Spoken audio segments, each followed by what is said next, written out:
tak, i Warszawy. lecimy, bla, bla, bla, bla, bla. Po co to? Mhm. No po co to? Uśmiechnij się. Jeszcze tej osobie będzie głupio, że wiesz, że się uśmiechnąłeś czy uśmiechnęłaś. Witajcie bardzo serdecznie w drugim odcinku z serii Kobieto, wyjdź przed szereg online. Moim gościem jest Joanna Jędrzejczyk. Dobry. Cześć Dzień. kobiety. Dzień dobry. Asiu, powiem Ci tak, że celowo, żeby przygotować się do dzisiejszego wywiadu, I spałeś 2 noce. No to swoją drogą, i potrzebowałem dużo kawy, ale zapisałem się na Muay Thai. Już jestem po 6. No mówiłaś o tym, ale zapisałem się na Muay Thai tylko po to, żeby wiedzieć, czy nie robisz uników przed moimi pytaniami. Bo niektóre są takie, myślę, że stosunkowo głębokie, ale myślę, że Co? Jesteś gotowa? Jak nie ręką zamarkuję, to cię kopytem sięgnę. Wiesz co, ja mam mało doświadczenia, tego 1,5 miesiąca, więc myślę, że spokojnie. Jesteś zodiakalnym lwem. To czuć... Tak jak i ty słyszałam. Tak. Kiedy się rodziłeś? Ty jesteś z 18, bo już sprawdziłem, jestem z 15. Okej. Więc Ty myślę, jesteś że... jeszcze silniejszy chyba. Myślę, że Może tutaj nie. myślę, że jest bardzo podobnie. Wiesz, ile znam osób z lwa? Tarda, nie? Ale wiesz co, ja Teraz uważam... nawet mam partnera spod znaku lwa, w co nigdy nie wierzyłam, ale uważam, że to jest fajne. Ale wiesz co, to jest właśnie To trzeba dać niesamowite, sobie przestrzeń. że te lwy właśnie mają mocny charakter i jak jeden lew zrozumie drugiego, to myślę, że Ale mogą się lwy są dogadać fajne, mocno. no. Bardzo. Ambitne. Mamy temperament, ale ten temperament do działania też jest fajny. Ale powiedz mi, czy zawsze tak u ciebie było, że ta ambicja, ten temperament nawet od młodych lat tam w tobie buzowały? Był, bo mam siostrę bliźniaczkę, śmieję się, że zabrała mi ten temperament i charakter, bo ja zawsze wszędzie mnie było pełno, ja w ogóle miałam wielu przyjaciół, miałam często starszych przyjaciół, znajomych, kolegów, koleżanki, ale wiesz, ja jestem rocznik 87, jak wychodziliśmy na podwórko, to była nas banda dzieciaków i tam były zasady, ale nie zapomnę, gdy starsze dzieciaki mówiły, ej, gówniarze, gówniary. A ja mówię, kogo nazywasz gówniarą? Oczywiście nie biłam się, tylko nogi za pas i dzida, uciekałam. Ale zawsze miałam ten charakter, żeby stawać za bronić swego, ale przede wszystkim, żeby bronić słabszych. Jestem właśnie po sesji fotograficznej, po sesji i nagrywkach z Fundacją Cancer Fighters i jak często, wiesz, social media i ten hejt w ogóle nie mówię, bo ja daję miłość i tą miłość biorę ze świata, ale jak ktoś mi mówi, że robię to pod publikę, to ja mówię, że jak ty dłubałeś w nosie mając 11 lat, ja organizowałam pierwszą akcję zbiórki zabawek dla domu dziecka i nikt mi nie powie, że ta wrażliwość jest wymuszona, bo żeby się pokazać, tylko ta wrażliwość we mnie zawsze była i to jest coś pięknego, dlatego jestem takim lwem, który broni swego, lwicą, która broni swego stada, nie? I to jest coś pięknego. A to jest super znak zodiaku i jeżeli jak ludzie nie wierzą w to, że cyfry, imiona czy znak, w którym się urodziliśmy, w okresie, w którym się urodziliśmy i którym jesteśmy naznaczeni od poczęcia aż do końca, ma to znaczenie. Ja uważam, że kolosalne. Przymykamy na to oczy, ale jednak tak jest. Ale powiedz mi tak, o czym marzyła mała Joanna w takim razie? O tym, żeby być legendą i to nie jest butne aroganckie. Ja chciałam być po prostu zapamiętana. Na koniec życia idziemy do piachu i nikt o nas nie pamięta, tylko bliscy, nie? Jeszcze jak... A ja chciałam, żeby Joanna Jędrzejczyk było gdzieś wspominką i to jest takie moje. To jest takie moje. Dla kogoś może to być butne i zbyt wysokie, ale dla mnie to było takie... Ja wiedziałam, że mam na świecie swoją misję, nie wiedziałam, co to będzie. No i przez sport, przez moje poświęcenie i cierpienie takie codzienne w sporcie, mogę być dla kogoś motywacją, mogę być dla kogoś wsparciem, jakąś odskocznią, ale ja czuję, że każdy z nas ma misję i w to bardzo mocno wierzę, że każdy z nas ma misję na tym świecie. Okej, no to już wspomniałaś o sporcie. Chciałam być lekarzem, ale nigdy nie byłam alfą i omegą do nauki. W ogóle coś śmieszne, ja w wieku 33 lat, teraz chcę zacząć 4. kierunek studiów, czytam bardzo dużo książek i to, co ma pływać, nie utonie, nie? To ale wiesz co, powiedziałaś o sporcie, okej, ale z drugiej strony patrząc, większość osób cię zna, większość osób cię kojarzy, ale jakbym zadał tobie pytanie, kim jest Joanna Jędrzejczyk, to co byś sama odpowiedziała? Że jest ćpunem życia. A jak to rozumiesz?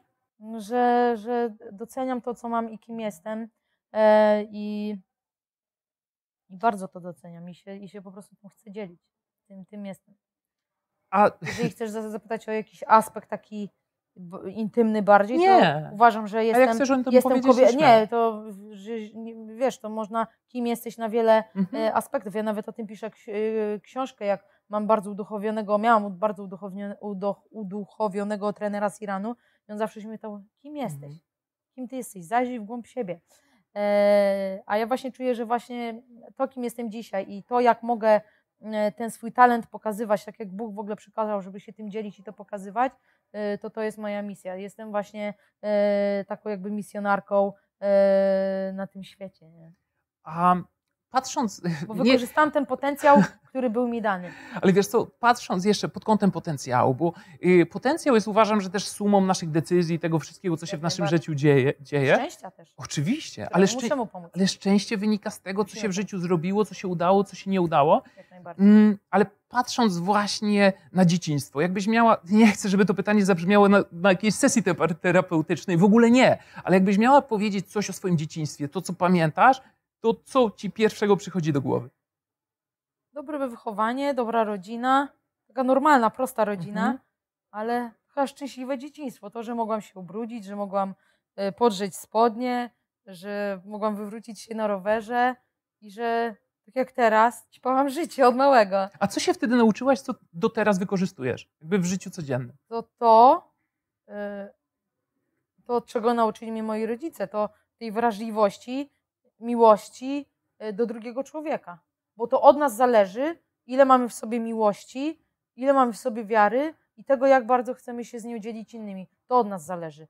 A to, że nasze życie codziennie czymś przytłacza, to nie jest ważne, bo powinniśmy jednak zwiększać ten limit tego dzielenia się życiem. A ja zawsze to miałam, że wierzyłam w ludzi, od małego to miałam i to, czego się nauczyłam, żeby właśnie być z ludźmi i z tymi ludźmi obcować. I że ludzie to możliwości i rozwój. I tak zawsze na to patrzyłam, bo zawsze miałam grono przyjaciół i znajomych. A taka pierwsza twoja odważna decyzja życiowa, która przychodzi ci do głowy, to co to było? Taka, że powiedziałaś sobie, nie, to jest moje, ja chcę to robić. To chyba to jak poszłam w sztuki walki, gdy moi rodzice szukali sposobów, żeby mnie od tego odciągnąć i myśleli, że to będzie słomiany zapał. Gdy miałam lat 16, chwilę wcześniej pracowałam już i zarobiłam na swój pierwszy aparat i 2,5 tysiąca złotych 17 lat temu to był naprawdę duży wydatek. I mój ojciec mówi, kupisz sobie taki drogi aparat? A ja mówię, tak, zapracowałam na te pieniądze bardzo ciężko i to zrobię. I później była wspinaczka skałkowa, były plany, żeby pójść w Tatry latem, zimą, Alpy, a tu pojawia się znikąd Muay Thai i ja rzucam wszystko, ale co jest fajne, że ja po tylu latach mogę wrócić do tych pasji i wiem, co będę robiła w przyszłości i na starość, ale czemu o tym opowiadam? Bo właśnie wtedy rodzice myśleli, znaczy wiedzieli, dla nich zawsze będę dzieckiem, że to nie jest sposób na życie, że sztuki walki, sport to jest ciężki kawałek chleba. A często słyszałaś, że to nie jest dla kobiet? Ale ja wtedy właśnie powiedziałam, że chcę to zrobić i że to zrobię. Jak wróciłam z pierwszego sparingu po 2 miesiącach treningu mojej siostry, takie, Asia wygrała! Chusteczka w nosie, a mój ojciec leżąc na kanapie. Dziewczyny się nie biją. Ale widziałam ten błysk w jego oku i to było takie, wiesz, że kobiety nie powinny tego czegoś robić. Po pół roku pojechałam na pierwsze zawody, stanęłam na pudle. Tak jak wspomniałam o tej spinaczce, o tej fotografii, innych pasjach i hobby na tamten czas, ja wszystko odrzuciłam. Ja powiedziałam, ja będę mistrzynią świata dla najlepszej organizacji. I tą drogę sobie nakreśliłam bardzo dawno i jestem. No właśnie, ale wiesz co, to nie jest zbieg okoliczności. Następne takie pytanie, które do ciebie miałem, to pierwsza Polka w UFC. To brzmi mega, mega dumnie. Ale ja to w ogóle jestem dumna, cholernie dumna ze swojej ostatniej przegranej walki. I ktoś powie, bo wiesz, ludzie słyszą wynik, przegrała. I w komentarze, wiesz, na moich socialach, które ja tylko ogarniam, przegrałaś walkę. A ja mówię, oglądałeś tą walkę? Oglądałeś? Nawet gdybym przegrała, ona była tak bardzo równa i to mogło być w lewo, w prawo. Została wybrana najlepszą walką 2020 roku. I chyba walką, wiesz, bez podziału na kategorię i płeć. Tak, zdecydowanie. I w ogóle ta walka zostanie zapamiętana na bardzo długi czas, ale jestem z niej cholernie dumna właśnie, że mogłam tam wyjść i pomimo, że przegrałam, to tak dużo zrobiłam i czuję, że zajmując drugie miejsce, chociaż u nas nie ma miejsc, bo albo wygrywasz, albo przegrywasz, albo się uczysz, to ja tak naprawdę dużo wygrałam, że głowa boli. Ale ja lubię przełamywać bariery, lubię przełamywać limity i to są te rekordy.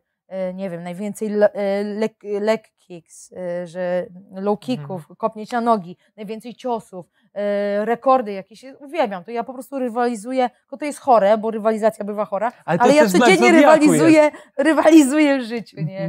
Na każdym podłożu, ale to jest fajne. A ta droga, bo można rozdzielić sport trochę na amatorski i zawodowy. Amatorski jest do pewnego momentu, kiedy jeszcze z tego nie zarabiasz, tylko robisz to bardziej dla siebie. Kiedyś powiedział z kickboxingu, z Muay Thai, Marcin Parcheta, którego serdecznie pozdrawiam, utytułowany zawodnik, i on mówi, to, że ja walczę zawodowo bez ochraniaczy, to nie znaczy, że jestem zawodowcem, bo jeżeli jesteś zawodowcem, to znaczy, że możesz wyżywić swoją rodzinę, że stać cię na takie codzienne życie, a niestety przez wiele lat ja i moi koledzy, koleżanki musieliśmy się borykać z wieloma problemami natury codziennej i popularności, rozpoznawalności sportu, czy ze związkiem, czy ze rzeszeniem, ale słuchajcie, to jest to, ale to tylko pokazuje, że osiągniemy sukces dopiero jak pokażemy, udowodnimy to, że jesteśmy godni i warci tego. Ale jak przyszła do ciebie propozycja z UFC, to od razu powiedziałaś tak? A to nie było tak, że ona przyszła. Ja pół roku przed podpisaniem się z UFC byłam już 5-krotną mistrzynią Europy. Oczywiście. Czy tam świata w Muay Thai. I ja już przeszłam do MMA, gdzie pieniądze, kariera, tam nic nie było. I co się stało? Mówię, ja rezygnuję z tego. Ja zawsze lubiłam pieniądze, lubiłam pracować. I ja mówię, kończę z tym. Aż tu nagle przyszła ta jedna walka. Po 2 tygodniach po tej jednej walce przyszła propozycja, żebym za 2 tygodnie później walczyła z Rosie Sexton na Cage Warriors w Anglii, w Londynie. I moi trenerzy ówcześni i mój menadżer mówią, że wiesz, nie bierz tej walki, ta dziewczyna to weteranka UFC, pójdziesz tam, przegrasz i nie pójdziesz nigdy do UFC, że pójdziesz tam, pojedziesz zawalczyć do Cage Warriors. Ale no, trenerzy powiedzieli, dobra, ale finalne zdanie należy do ciebie. Więc ja powiedziałam, że jedziemy tam, ja walczę, wygrywam, liczyłam się ze spojrzeniami, co mowa ich myśli, jakie były. Każdy się zachodził w głowę. Ja pojechałam tam, wygrałam w drugiej rundzie, znokautowałam Rosie Sexton. 3 dni później, w ogóle ja przed walką już powiedziałam, że potem pójdę do UFC. 3 dni później zadzwonił Sean Shelby i powiedział, że za 5 tygodni mam debiut w UFC. Musiałam zrobić 52 kg, gdzie walczyłam wtedy w 57, ważyłam tak 60 na co dzień. I ja zawsze mówiłam, że jakbym miała pójść do 52 do wagi słomkowej, to bym musiała sobie obciąć rękę, a ja po prostu ten sukces i ta możliwość tego tak mnie nakręciła, że ja to zrobiłam tak, po 2 walkach zostałam pretendentką do tytułu mistrzowskiego i w 3. walce zostałam już mistrzynią UFC. I ten zbieg zdarzeń i decyzji wpłynął na to, gdzie jestem i kim jestem dzisiaj tak naprawdę. Ale powiedziałaś... Ale ja przed tą walką, jadąc już tam, wojować do Anglii, ja już wiedziałam, że sukces. Już się na to nastawiałam. W 3 miesiące 3 walki łącznie z debiutem w UFC. Ale powiedziałaś, że był taki moment, gdzie chciałaś zrezygnować, więc... To nie było raz. No właśnie, jak często chciałaś zrezygnować? Ja to w książce Wojowniczka, tej mojej pierwszej biografii, bo jesteśmy dosłownie chwilę po oficjalnej premierze Joanna Jędrzejczyk czarno na białym, ale ta rezygnacja, no przede wszystkim to były finanse, a że mnie od dziecka rodzice nauczyli ciężkiej pracy i to, że ja lubiłam pieniądze. Ja w ogóle dzieciom się mówi, nie, pieniądze są materializm. Materializm jest okej, zły i skrajny, ale posiadanie pieniędzy daje nam wachlarz możliwości. Nauka, wyjazdy, edukacja w tym kierunku, no i możliwości, gdy jest choroba, chociaż nie zawsze to ratuje życie, ale inne jeszcze aspekty w życiu. Ale ja zawsze to lubiłam. Przez wiele lat też mówiłam, że to ciężka praca doprowadziła mnie do sukcesu, prywatnie i zawodowo, ale to jest dyscyplina. Wiesz, że ja to dopiero sobie uświadomiłam 3 lata temu, rozmawiając z Kaylą Harrison w basenie właśnie na Florydzie, gdy ona przyniosła się do naszego klubu w American Top Team na Florydzie, więc sobie uświadomiłam, że to właśnie jest dyscyplina, bo w niej zawiera się właśnie ta ciężka praca, ambicja, ten plan, te marzenia i to jak bardzo chcemy to osiągnąć. Wiesz co, Znowu wrócę, lubię gadać, ale ostatnio rozmawiałam z Robertem Lewandowskim na balu sportowca i był Piotrek Gaco, nasz siatkarz libero, były. I czego można gratulować Robertowi Lewandowskiemu? Sukcesów? Tych sukcesów będzie jeszcze więcej, bo ten człowiek wie, czego chce. Jemu trzeba gratulować ambicji i jeszcze raz ambicji, że zdobywając takie sukcesy i będąc takim człowiekiem, jakim jest i tak rozpoznawalną twarzą na całym świecie, właśnie gratulować mu trzeba tej ambicji, tego że idzie dalej jeszcze. ale wiesz co, to też znowu jest suma naszych wszystkich decyzji. I można, to w dużym uproszczeniu ja dzielę niektórych ludzi na kotwice i śmigła. Śmigła to są osoby, które dodają nam skrzydeł, dzięki nim wzrastamy, latamy, a kotwice często Wampiry energetyczne. Dokładnie tak. Jak sobie radzisz z tymi kotwicami? Jak sobie radzisz z tymi wampirami? Kurczę, to jest ciężkie, wiesz, że takie osoby są, ale No wiesz co, wiem. ja się nastawiam na dawanie miłości i otrzymywanie miłości. Ja się w ogóle nie skupiam, staram się nie skupiać na tych złych osobach, ale faktycznie tego jest naprawdę masa. No nie wiem, uciekam od takich osób i staram się odcinać i w ogóle my się boimy zmian. Przede wszystkim kobiety. My kobiety rozkładamy wszystko na takie czynniki pierwsze. Faceci są zero-jedynkowi i tego nauczył mnie sport, bo świat męski jest taki czarno-biały. E, e, a my kobiety rozkładamy to na czynniki. Nasz jest To prostszy. jest bardzo złe. Do czego my dążyliśmy? Właśnie chciałem cię zapytać o te, jak sobie radzisz z tymi wampirami energetycznymi. No właśnie, wiesz, ja to totalnie odrzucam. Do czegoś biegłam i widzisz, zbiłeś mnie, ja się zbiłam z tropu, wybiłam się, ale mi się przypomni to. No ale faktycznie, staram się od tego odcinać. Wiem do czego biłam, że my kobiety wyolbrzymiamy pewne kwestie. W ogóle jako ludzie, ale przede wszystkim kobiety wyolbrzymiają kwestie.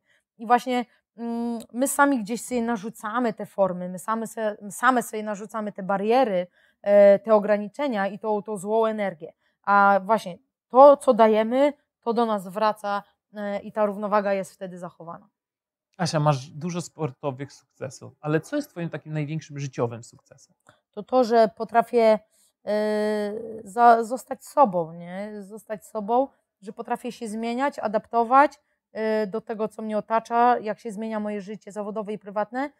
Adaptuję się i się zmieniam po to, żeby pozostać nadal tą samą osobą twardo stąpającą po ziemi i się cieszę, że mam nadal w sobie tą wrażliwość, że mam tą wiarę, przede wszystkim w Boga i że od tego nie odchodzę. No i to, że jestem blisko mojej rodziny i wiem, że mam zasady w życiu i te morale są naprawdę bardzo ważne, bo ludzie potrzebują bardzo mocno wiary i Boga. Ja akurat jestem chrześcijanką, mam wielu przyjaciół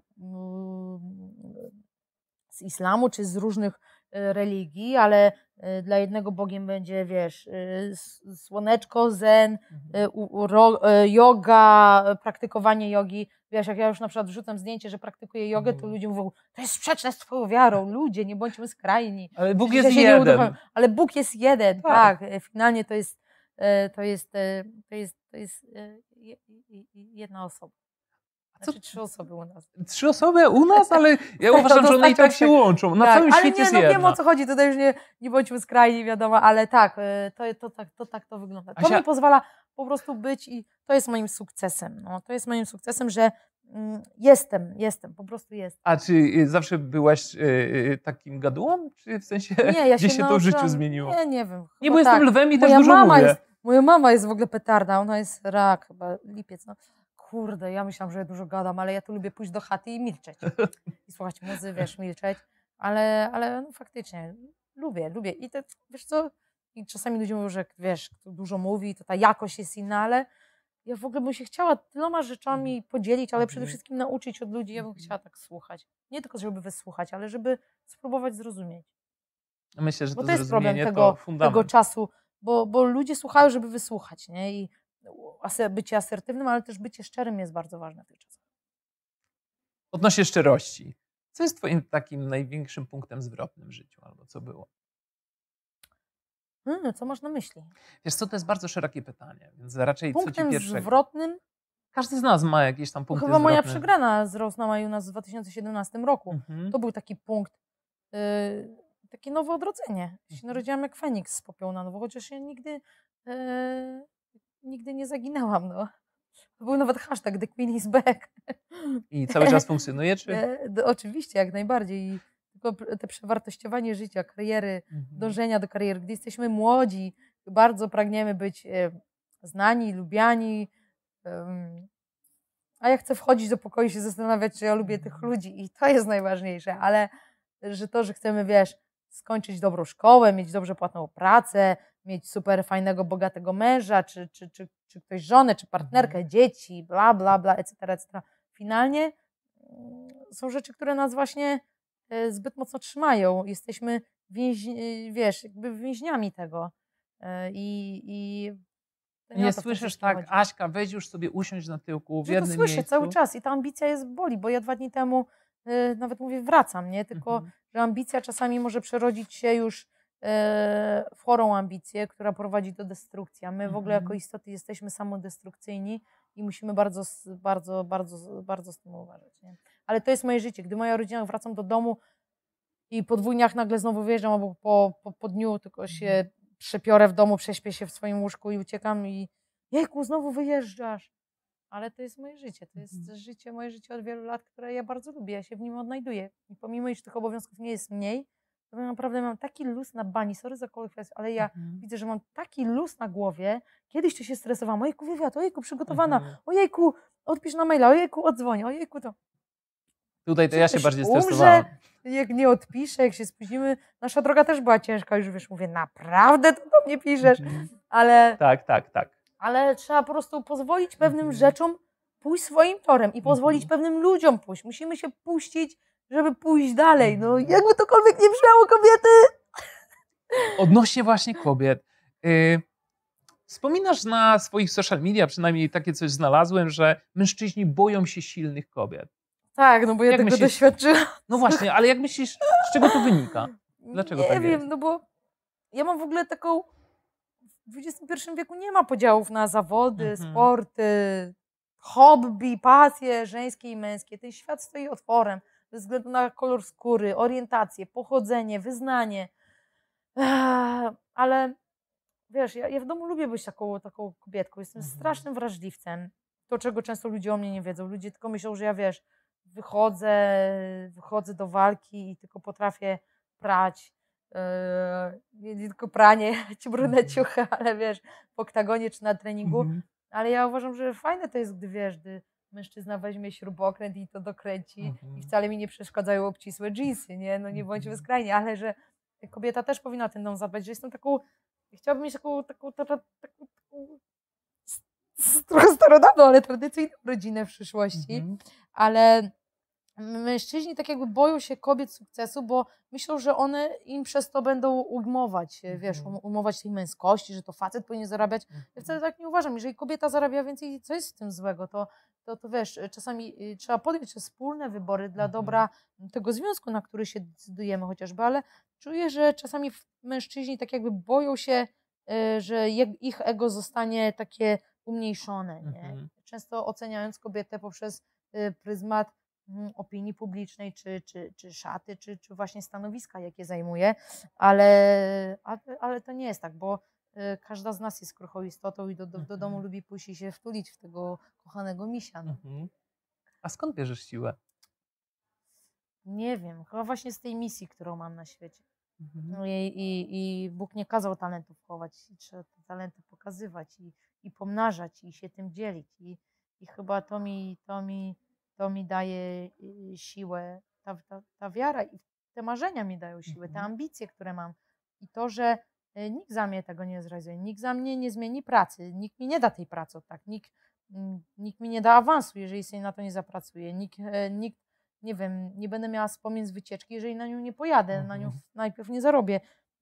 Nie wiem, nikt za mnie nie zrealizuje marzeń, nikt za mnie nie zrobi treningu. Trener mi powie, zrób 1000 pompek, ja zrobię 999, kogo oszukuję? No samą siebie, pomijając, że mojego współpracownika najbliższego, osobę, która poświęca się prywatnie.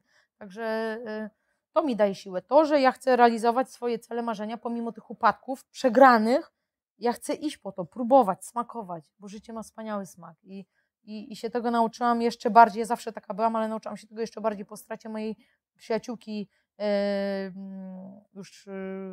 która odeszła w zeszłym roku, przegrała walkę z rakiem, a jak powiedziałam, od kilku lat jestem ambasadorką Fundacji Cancer Fighters i gdzieś dla mnie to był taki cios, mocny podbródek, że wiesz, że przegrałam taką bitwę i ceną była Karoli życie, której no nie mogliśmy już pomóc. Ale to mnie napędziło do tego, żeby jeszcze bardziej ćpać życie i walczyć do końca o wszystko w życiu. O wszystko. Po prostu o wszystko, nie? Bo ten smutek i żal, który jest po stracie, czy właśnie bliskiej osoby, czy tego, że czegoś nie zrobiliśmy w życiu, to jest najgorsze, co może być, nie? Żeby żałować to, czego się tak nie zrobiło, o co się nie zawalczyło. Dzisiaj chociażby na sesji był taki chłopak, który mówi, Asia, pomożesz mi? walczy o dziewczynę. Zerwaliśmy, ale uświadomiłem sobie, że to jest ona i chcę o nią zawalczyć z każdych sił, angażując w to również inne osoby. On sam udowadniając to jej, mam nadzieję, że jej to udowodni, a to jest fajne. I on mi dodał takich sił. I właśnie ta inspiracja, ja mówię to kobietom, my mamy często wyidealizowane bohaterki, wzory, tym bardziej na Instagramie, gdzie to jest wszystko retusz, make-up, bardzo często, nie zawsze, ale inspiracja jest obok. Nie? To ty, to kolega jeden, drugi, to pani tam idąca, pani ze sklepu. Regina Bars o tym fajnie pisze właśnie w swoich książkach. Ona tam mocno opiera się na wierze. Chociaż nie jest to taka książka religijna stricte, ale to jest bardzo fajne. Wiara przede wszystkim w to, że się może udać, to jest siła. Jej książka to jest o czym myślą... To jest kilka. Jedną czytałem teraz. Zielona, niebieska, biała, pomarańczowa, chyba. Jakaś jeszcze jest duża tego. Asia, a powiedz mi, bo tak wspomniałaś o tym też Instagramie, ale bierzesz na siebie duże brzemię, dużą odpowiedzialność, jesteś osobą rozpoznawalną, czasami nawet bym powiedział kontrowersyjną, bądź zero-jedynkową w swoich poglądach. I co uważasz dobra, to chwilę. Nie, konkretną. Tak. Konkretną. A co uważasz za kontrowersyjne w moim zachowaniu? Na przykład. Wiesz co, ja jestem lwem. Ja uważam, że to, co robisz, pokazujesz charyzmę i idziesz po prostu do przodu. Ale może to być kontrowersyjne dla kogoś na przykład słabszego. Chociażby droga, którą wybrałaś pod kątem bicia się. Jest. Nie? Jakby... Ale ja za darmo nie biję. Jasne, jasne, że tak. Ale zdarza się hejt dla mnie pewnie. jest... Pokazując to, co robisz, na pewno. Więc ile jest ludzi na świecie? 7? Jasne. 7 miliardów? 7, prawie 8? No. To czemu mam się przejmować 777, 777 komentarzami? God damn, nie interesuje Czy mnie to. po prostu jest. Odcinasz. Czemu pani usuwa komentarze? No po to, że nie potrzebuję kolejnego trolla. Chcesz wyrazić opinię, że jestem brzydka, ładna, o gustach się nie dyskutuje, czy to, czy tamto, czy jestem za gruba, czy za chuda, ale no taki wiesz, osoby, które mnie oceniają, nie znając mnie poprzez 5. czy 10. wywiad powielany, który nie ma nic spójnego z prawdą, nie. Życzę tego wszystkim. Ale wiesz co, jeździsz też po świecie i widzisz różną mentalność ludzi. Tak jak wspomniałaś pod kątem wiary, ale w ogóle też mentalności. Jak ocenisz, co powiesz o mentalności kobiet? Już nie mówię w ogóle o kobiet w Polsce, bo to też jest ważne. Polek. Nie wiem, brak im często wiary w siebie. Brak im często wiary w siebie. I to, że my jesteśmy takie matki Polki dosłownie, że my się poświęcamy wszystkim i wszystkiemu wokół, zapominając o sobie. I tak jak wcześniej mówiłam, my się boimy zmian, ale zmiany są bardzo potrzebne w życiu. I ja mówię każdemu i każdej, że te zmiany będą może ciężkie, będą trudne, będą bolesne, ale one wcześniej czy później wyjdą nam na dobre i będziemy tylko myśleć o tym, że czemu wcześniej tych zmian nie zrobiłyśmy. I ja przeżyłam gdzieś swoje wzloty, upadki nie jako tylko kobieta, sportowiec, jako bizneswoman, ale w takim swoim życiu bardzo mocno prywatnym i bardzo mocno, wiesz, partnerskim, ale czemu ja tego wcześniej nie zrobiłam? To jest fajne. A czasami w ogóle nasza intuicja nam podpowiada, co jest dobre, ale nie słuchamy jej. To nie ja słuchamy miałam, jej, a tylko dopiero idziemy. nagle po 2 latach, jak się pewne kwestie wyjaśnią, mówisz, tak. przecież ty to wiedziałaś. Tak. Ale ludzie nie robią często tego, co wiedzą, bo jakby tak było, to by decyzje były zupełnie inne. Tylko te doświadczenia, które nas umacniają. A co jest takim największym stereotypem, z którym się mierzysz? To sportowiec i kobieta sportowiec, zawodniczka sztuk walki. To taka kombinacja. No gruba, mocna. No, okay. I to raz, że sportowiec, że nic poza sportem. I rąk. 2, no kobieta w sporcie, wiesz, taka, siaka, owaka, że każda kobieta to wiesz, no nie wiem, różne obelgi, różne obrazy, no i to, że się bije, no to wiesz, że agresja non-topper, że idę do domu i swojego partnera biję, ja współczuję po prostu, bardzo współczuję, bo tak nie jest, no, ale fajnie usłyszeć to, Jay, oni ciebie nie znają, oni nie wiedzą, kim jesteś, a takie rzeczy mówią i to jest przykre, a z drugiej strony, kurczę, oni mnie nie znają. Czemu ja się przejmować ludźmi, którymi nic nie wnoszą do mojego życia, jak właśnie ten ferment, to złość. A jeżeli trzymamy w sobie żal i nienawiść, to nasze życie będzie obrzydliwe. Także powinniśmy się tego wyzbywać. Przecież wiesz, teraz patrzę na te fury, jak wszyscy ten słupek tutaj zahaczają przy Mariocie. I wiesz, a czasami ktoś nam Jesteśmy w drogę, Mariocie w centrum tak, Warszawy. i lecimy bla, bla, bla, bla, bla. Po co to? No po co to? Uśmiechnij się. Jeszcze tej osobie będzie głupio, że wiesz, że się uśmiechnąłeś czy uśmiechnęłaś, bo chcesz, wiesz. A czasami z po prostu perspektywy czasu sobie myślimy później, po co się wściekać na taką rzecz, na którą często nie mamy wpływu. Ja hejterom w ogóle nie lubię nie powinniśmy o tych ludziach w ogóle rozmawiać, ale wiesz, ja wysyłam buziaczki i w ogóle to jest skrajne, bo ludzie zaraz, ta bla, bla, bla, objadą cię. Wyślesz im tam coś. Dobrze, dziękuję ci, wszystkiego dobrego ci życzę. Ja na przykład tak mam, ojejku, jestem fanem. Fanem? Jakim ty jesteś fanem? Wyzywając mnie, wiesz, wszystkimi możliwymi opcjami. Już byłam wszystkim w necie, ale słuchaj, a oni później, nie, jestem fanem, ale coś tam, oni tylko zwrócić uwagę, no jak smutne życie mają ci ludzie, nie? To jest obrzydliwe, albo czasami wyśle serduszko, buziaczka, oni już widzę, jak oni dostają tych palpitacji od środka, jak się gotują, że ja ją jadę, a ona mi miłość wysyła, aż w końcu miękną, nie? To jest zajebiste, ale no właśnie szczególnie kobieta, a w ogóle dostałam książkę z PZPN-u o kobietach w piłce nożnej. Wiesz, to jest też sport, który wzbudzał wiele kontrowersji, zdominowany przez mężczyzn. Tak, najlepiej, baby do garów. Jest równouprawnienie, ale też nie bądźmy skrajni. Ja na przykład lubię te zachowanie kobiecości, specjalnie w domu, w partnerstwie. No i to, że mężczyzna powinien być też mężczyzną i wziąć odpowiedzialność za pewne sprawy bardziej niż kobieta. Ale jasne, to nie jest tak, że bijesz się w ringu, wracasz do domu i właśnie... Ale to wzbudza kontrowersję, ale pozwólmy każdemu robić to, co chce i niech każdy będzie w życiu tym, kim chce być, ale przede wszystkim kobiety powinny się wyzbyć tego ciężaru ciągłej odpowiedzialności. Ciągłej odpowiedzialności. Co w takim razie uważasz za największą wartość w życiu?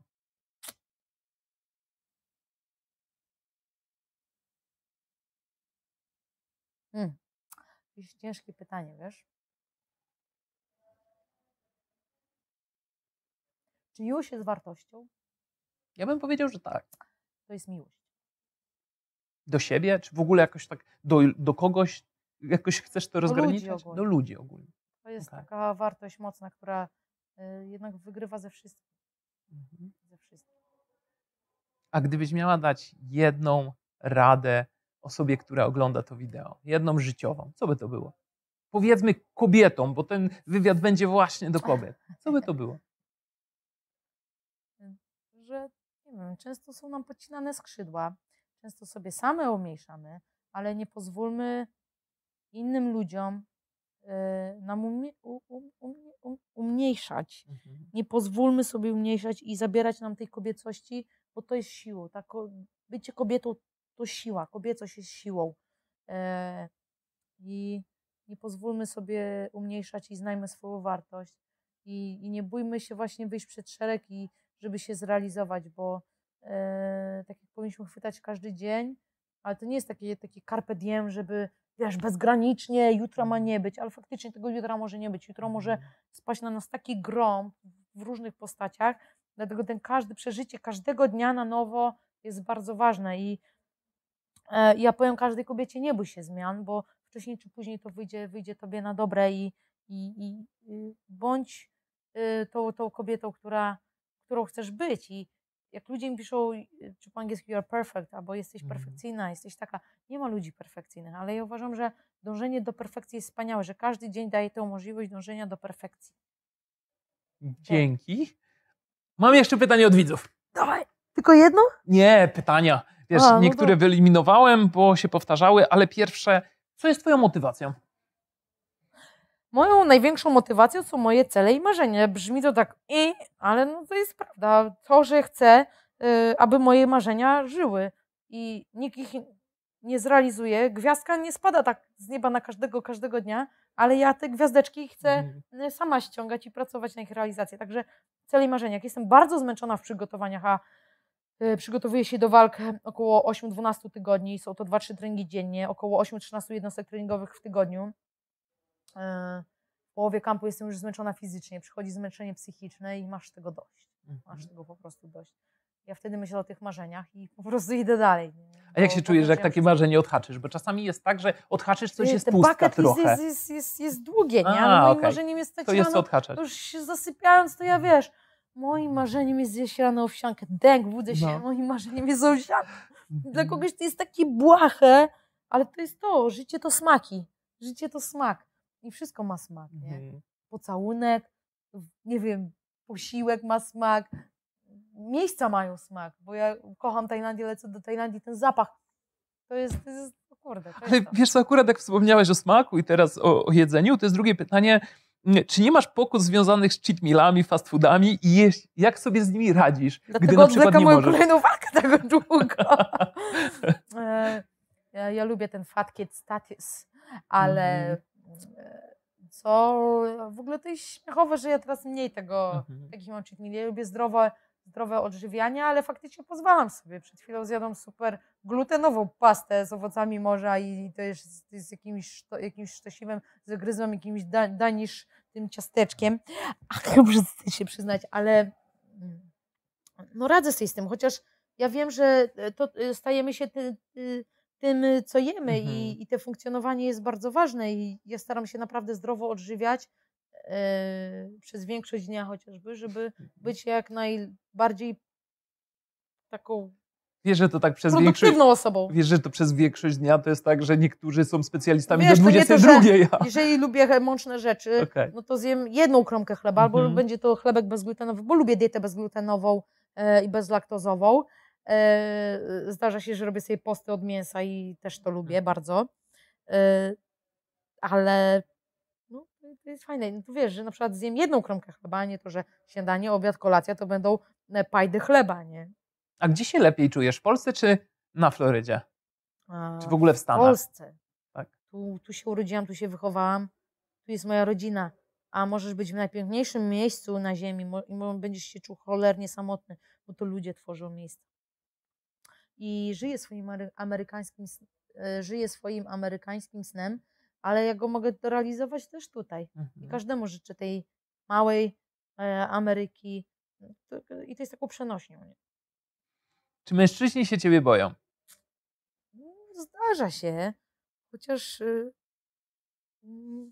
nie wszyscy. No, w to akurat wierzę, że tutaj nie wiem, co ci powiedzieć. No chyba się boją, ale ludzie ogólnie mają takie albo po spotkaniu często i kobiety, i mężczyźni myślałam, że będziesz taka, wiesz, bojowa, chodź do przodu, to kurczę, kobiecie nie wypada się bić na ulicy. Ja wiem, że mój sport jest kontrowersyjny i nadal wzbudza duże emocje, ale to jest sport i dla mnie to się zamyka w ramach tego sportu. A czy się boją? No nie wiem, to jest pytanie do nich. Boicie się mnie? Ale nawet miałam takiego przyjaciela i się pytam, mówię, naprawdę, że to przygniata, nie? Że jesteś w telewizji, że odnosi sukcesy, że jestem rozpoznawalna, to przygniata gdzieś przede wszystkim mężczyzn. Może to jest ten strach, ale są tacy, co mnie się nie boją. Mieliśmy rzeczywiście Mieliśmy rzeczywiście mailowe, ciężką konwersację na początku przez taki jeden moment. Ja uważałem, że to był moment kluczowy, ale to pewnie dlatego, że nie rozmawialiśmy, myślę, że przez telefon. Mam 3 ostatnie pytania od widzów. 2 sportowe. Bo już się nudzę, dawaj. No jasne, dawaj. Czy jeszcze powalczysz o pas? Tak, powalczę o pas. I to jest ta ambicja, o której wcześniej mówiłam. I to, że przez wiele lat, wiesz, no ja chciałam pójść do UFC, chciałam osiągnąć sukces, pójść do UFC, zawalczyć o tytuł, bronić tego tytułu, więc robiłam cały czas przysługę fanom, bo nie ma sportu bez kibiców i ja zawsze walczę dla kibiców, dla tej idei, również dla pieniędzy, bo jest to moja praca, że wiesz, walczyłam dla fanów, dla organizacji, dla tytułu, dla obrony tytułu, dla sponsorów. A teraz jestem na takim etapie, że czuję ten ogień, kocham trenować i chcę się rozwijać i to nie zgasło. Kochani, nie jestem na emeryturze, jeszcze zawalczę, ale nie chcę brać udziału w wyścigu tych szczurów. Ja już tam byłam, ja to zasmakowałam i ludzie mi to zabierają, a tego mojego dziedzictwa nikt mi nie zabierze, bo ja tam byłam, ja nie obroniłam tego tytułu raz, ja obroniłam ten tytuł UFC 5 razy. I nikt mi tego nie zabierze. Ja zawalczę, ale to będzie takie moje, totalnie moje. Kilka dni temu miałam to właśnie, pójdę, zawalczę. też chcę dbać o siebie jako człowiek, kobieta, chcę się rozwijać, edukować, poznawać, smakować i chcę dbać o swoje zdrowie. Ta ostatnia walka była bardzo mocna, na szczęście te obrażenia były powierzchowne, a co mi da te kolejne kilka zer na koncie, co mi da ten wzrost popularności znowu, jak zostanie mi zabrane zdrowie. Jak ludzie słyszą o tym, że ja mówię o zdrowiu, tak, walczę w sporcie bardzo mocno kontaktowym, w którym ryzykujemy bardzo dużo. Każde przygotowania to jest ogrom poświęcenia fizycznie, psychicznie, zbijanie wagi, sama walka. Ja nie chcę, bo chcę być super mamą w przyszłości, chcę podróżować, chcę prowadzić biznesy, tak jak mówię, rozwijać się, posmakować jeszcze wielu rzeczy. Chcę być po prostu dla moich bliskich, którym zabrano czas ze mną, kariera to zabrała wszystko, bo sukces to ból, sukces to łzy, sukces to poświęcenie i samotność często też, ale ja właśnie nie chcę ryzykować zdrowiem i jeżeli będę walczyła, to będzie to rzadziej. Ja ludzi przyzwyczaiam do takiego dużego tempa, wysokiego tempa, obrona, jazda, bądź robotem, bądź maszyną, wygrywaj. Życie na tym nie polega. Nie? No to myślę, że następne też jest z tym związane, bo rewanż z Zhang w rozmowach, czy na spokojnie czas pokaże? Rewanż nie z Zhang, rewanż nie z Rose. Okay. Walka o tytuł mistrzowski. A kto będzie posiadał ten tytuł w momencie, gdy ja będę gotowa i gdy organizacja będzie gotowa, kto będzie posiadał ten tytuł, nie wiem, też wtedy zawalczymy. I ostatnia rzecz tutaj. Pytania nie mam. Proszę tylko powiedzieć Asi, że jest super babeczka i piękna. Dziękuję bardzo. Chciałbym, żebyś powiedziała dosłownie na koniec trochę słów o twojej książce. Ja wiem, że książka jest 29 stycznia jest, prawda? Oficjalna. 5, 6, 7. O, nie wiem kiedy. No to dobrze, gdzieś tam znalazłem na stronie. Przeczytajcie. Zapraszam. Joanna Jędrzejczyk, Czarno na białym wraz z Hubert Kęska i Burda książki, ale słuchajcie. A co znajdą tam nasi czytelnicy, widzowie? Słuchajcie, Szymon Brodziak wykonał fotografię, to jest zaszczyt w ogóle być fotografowaną. Ojejku, za dużo dzisiaj już gadałam. Fotografowaną przez Szymona Brodziaka, mistrza czarno-białej fotografii. Uważam, że człowiek nadal, do niczego ja nie ujmuję, ale Szymon jest takim artystą, którego powinniśmy nosić na rękach. Jest doceniany, ale uważam, że jeszcze bardziej. Szymon, po prostu zasługujesz na wszystko. Wszystkie muzea, wszystkie wystawy, galerie powinny być twoje. Ale to był zaszczyt i to jest takie moje dziecko. O czym jest ta książka? No, polecam przeczytać Wojowniczkę, pierwszą część, która została wydana 4 lata temu. Tam jest troszeczkę o tej drodze, takie poznanie mojej osoby, czemu, po co, dlaczego, wytłumaczenie tego wszystkiego. A to są takie przeżycia ostatnich 4 lat właśnie po tym, gdy upadłam, gdy się potknęłam, gdy przegrałam. Ale chcę pokazać, że u mnie to jest wymowne. Podnoś te rękawice, ubieraj je i idź dalej przez życie. Dla wierzących powiem, katolików, weź swój krzyż i idź z tym.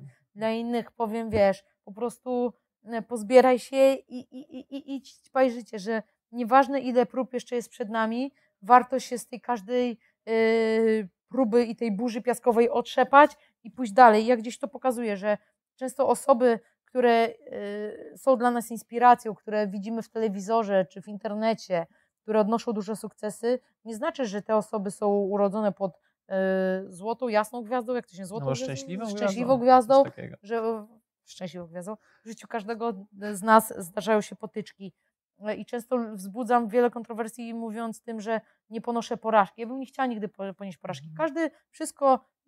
Każde słowo tak naprawdę, zachowanie niech będzie interpretował na swój sposób.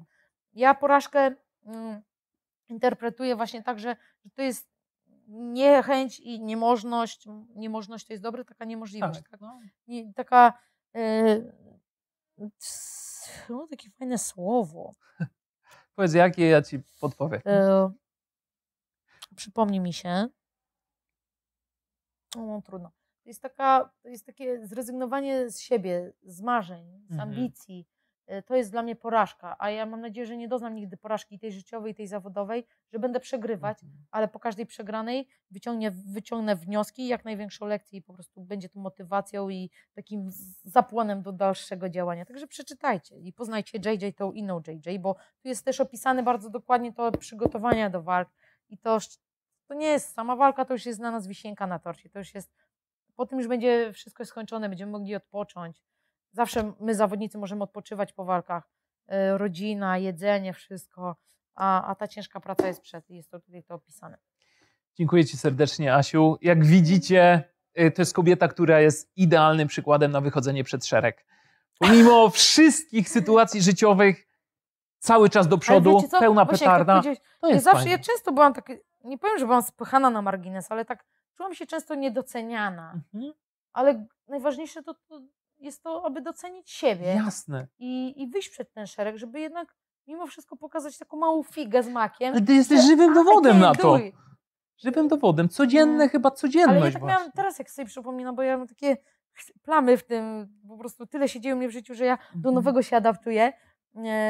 I jak pamiętam, to te treningi nie z niej nic nie będzie, za gruba, za wolna, za taka. A ja mówię, a ja mogę, nie? I pokażę to i działajmy. Ale dziewczyny, kobiety, odcinajmy się od tego, co nam nie służy. Nie bądźmy cierpiętnicami, że tak powiem, bo wszystko nam się należy. I to bez względu na to, kim jesteśmy. Kobiety, zdobywajcie świat.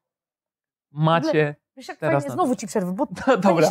W ogóle wiesz, jakiś czas temu czytałam Forbesa albo Newsweek, albo to jeszcze wcześniej, bo może Forbesa jeszcze nie było w Polsce, Forbes Women jest gazety wtedy, a to jakiś czas temu, że wiesz, jak czytałam o na przykład zarządzie spółek państwa, to bardzo często na czele są kobiety.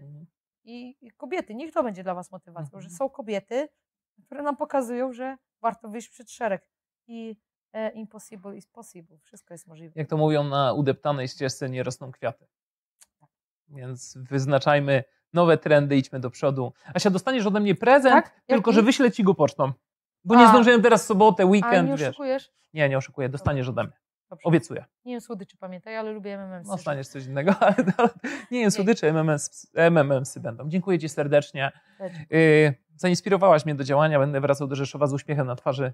Rzeszów. Mam tam Dzięki. Przyjaciela, Rafał Ajntończak. Pozdrawiam serdecznie. Trenuję u Rafała. Naprawdę? Naprawdę. Skopał ci tyłek? Jeszcze nie, bo jestem postawy. Mamy historię. Rafał, ja nie opowiem tego, ale... Dobrze, Rafał, na treningu się dowiemy. Ale masz reklamę teraz. Rafał, ale nie no, Mileniu, ja tam byłam kiedyś na seminarium, zajebiście ludzi. Hania tam trenuje przecież. Tak, też jest. I wiele innych osób, ale no Rafał to taki mój brat, my mieszkaliśmy razem w Tajlandii. No stary, słuchaj, to petarda, no Rafałku, lowki. Dobrze, to postawimy kropkę, a do Rafała Koniec, ja lecę dalej pracować. Wszystkiego dobrego.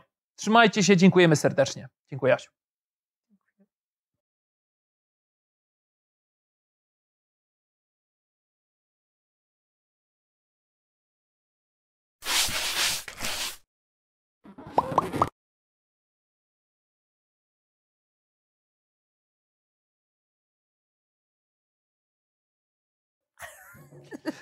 Kurde, dzięki. A z Rafałem serio? Tylko byłem 5 razy u Rafała właśnie. Historię w ogóle.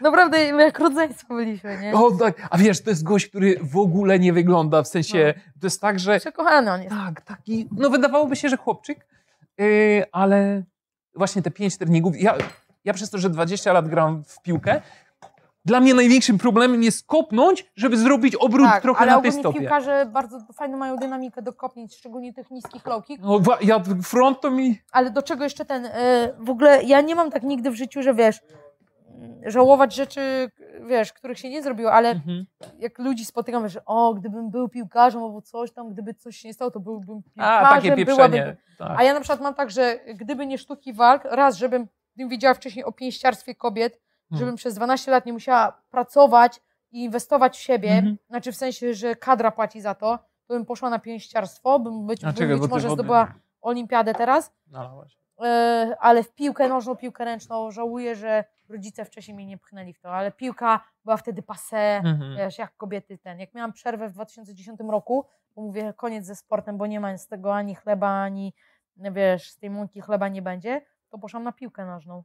I nie wiedziałam, co to spalony. I trener już stał przy linii, a ja wpadłam nagle, te laski wszystkie zabiegałam i on już, żebym dalej nie biegła, bo już był spalony, nie? A ja dzida.